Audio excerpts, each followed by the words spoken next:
Imagine falling from an airplane, 10,000 feet above the earth, into the heart of one of the most dangerous jungles on the planet. No parachute, no supplies, just you, alone. This is not a movie. This is a true story. The story of Juliane Koepcke, the only survivor of a plane crash that killed 91 people. What happened in the jungle over the next 11 days is nothing short of a miracle, or perhaps pure human willpower. This is a story of survival. One girl, one jungle, one chance to live.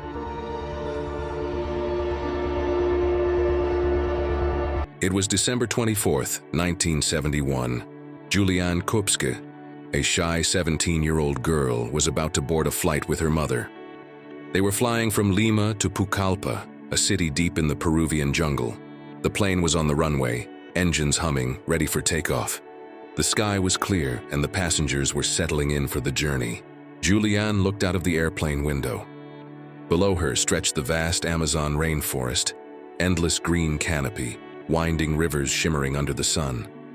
The world seemed calm and peaceful from up there, a beautiful wilderness. She was excited to see her father and spend Christmas in the jungle. Inside the cabin, Juliane sat quietly next to her mother. She felt a mix of excitement and nervousness. Christmas was a time for family, and she couldn't wait to be reunited. Little did she know, the journey ahead would change her life forever. Not long after takeoff, the weather began to change. The sky, once clear and blue, turned dark and heavy. Thick clouds gathered fast. Passengers stared out the windows nervously as the plane flew straight into a massive thunderstorm. Rain lashed the windows. Thunder roared. Lightning flashed all around. Then it happened. A bolt of lightning struck the aircraft. The plane shook violently. People screamed. Luggage fell from the overhead bins. In a matter of seconds, the plane began to break apart. Ripped in midair, 10,000 feet above the jungle, Juliane felt herself being torn from her seat. Still strapped in, she was thrown from the plane into open air. She was falling, alone, spinning through clouds. She couldn't breathe. The wind roared in her ears. The jungle was racing up to meet her. Juliane was falling, still strapped to her seat. She had no idea what happened to the rest of the plane or her mother. She tumbled through the sky at over 100 miles per hour. Everything around her was white, just clouds and noise.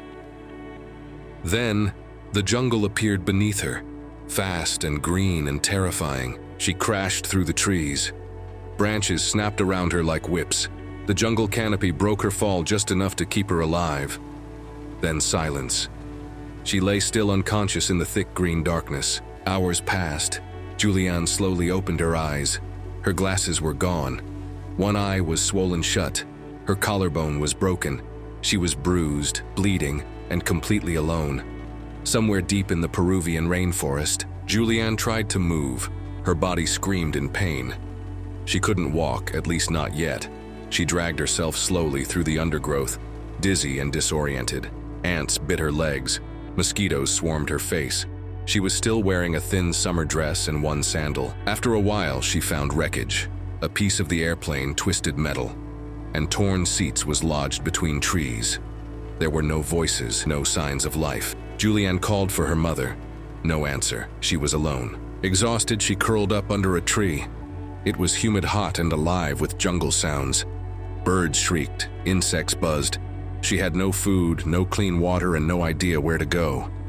But somehow she was still alive, and that meant she had to keep going. When she woke up the next morning, it was hard to believe she'd survived. Everything hurt. Her body was stiff and swollen.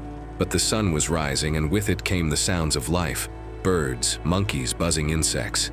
The jungle was alive, and she needed to stay alive too. She looked at her injuries, a deep gash on her leg, a swollen eye, bruises everywhere. Her collarbone stuck out unnaturally. She had no medicine, no bandages, only instinct. She washed her wounds in muddy water and hoped for the best. She tried to stand. Her legs trembled. Everything around her looked the same, trees, vines, shadows. No path, no people, just endless green. Juliane took a deep breath. She had to choose a direction and start walking. As she walked deeper into the jungle, the pain intensified. Her steps were shaky, and each movement sent a jolt through her body. Her collarbone throbbed with every movement. It felt like her bones were grinding with each breath. Mosquitoes swarmed her face and open wounds. She was dizzy, dehydrated, and completely alone. She searched desperately for water. The heat was unbearable and her throat felt like sandpaper. Eventually, she stumbled upon a muddy puddle. It was brown still and full of insects. With no other choice, she drank. The taste was awful, but it gave her a sliver of strength. Her wounds started to fester. She could feel a burning sensation deep under her skin. Insects crawled inside the wounds. She tried brushing them away, but they kept coming. Every step became harder.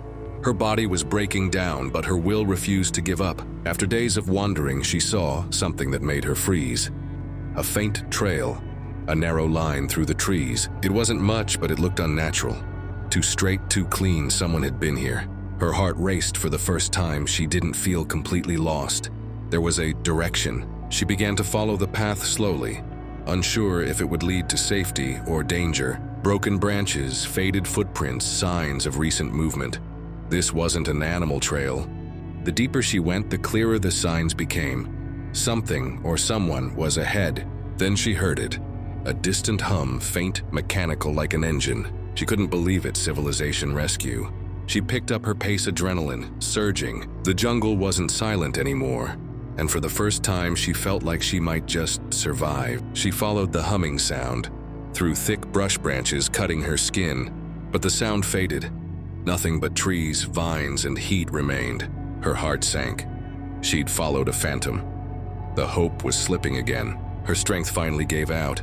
She collapsed to the ground, trembling. Everything spun around her. Heat, hunger, pain. She closed her eyes. Was this the end? Or just another test of her will to survive? As the darkness began to lift, she forced herself to sit up. Her body screamed in pain. But then birds, loud, excited, and something else barking. Dogs, she blinked hard. Could it be people?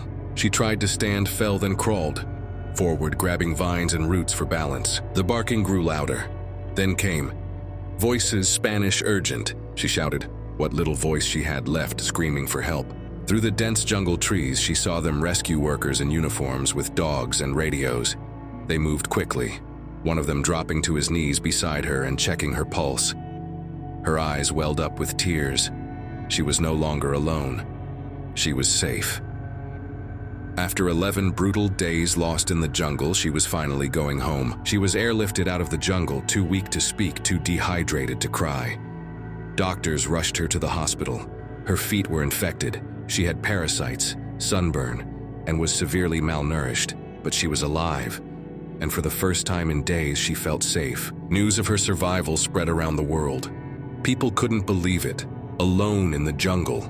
For 11 days, Juliane Koepcke had survived something few ever could. Years later, Juliane became a biologist, just like her parents. She even returned to the jungle where it all happened. Not with fear, but with strength. She survived, and she never forgot.